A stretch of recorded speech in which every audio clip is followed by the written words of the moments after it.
hall को नींद से बोलो बिस्तर खा के आई नो हलक घुमने को हाँ चবে নেই হলক খুঁজতে খুঁজতে জঙ্গলে এসে বলল তুমি কোথায় গেলে সামনে এসো হলক কাঁপতে কাঁপতে বলল এটা কি আমার স্ত্রী নাগিন হলক তাকে দেখে চমকে উঠে বলল কি দেখছি আমি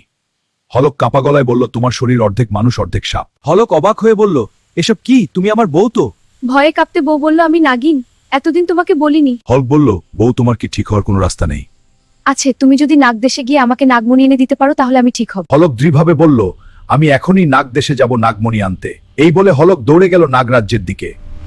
হলক বলল নাগরানী সব কথা শুনে আমাকে সাহায্য করো নাগরানী বলল নাগলে তোমাকে আমার নাগরাজের সঙ্গে যুদ্ধ করতে হবে হলক গর্জে বলল আমার বউকে বাঁচাতে আমি সব করতে পারি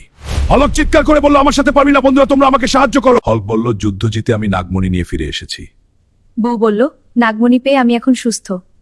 हलक खुशी से बोला दोस्तों तुमने मेरी मदद की इसलिए मैं जीत पाया हलक हंसते हुए बोला अब जल्दी से सब्सक्राइब करो और एक लाइक दो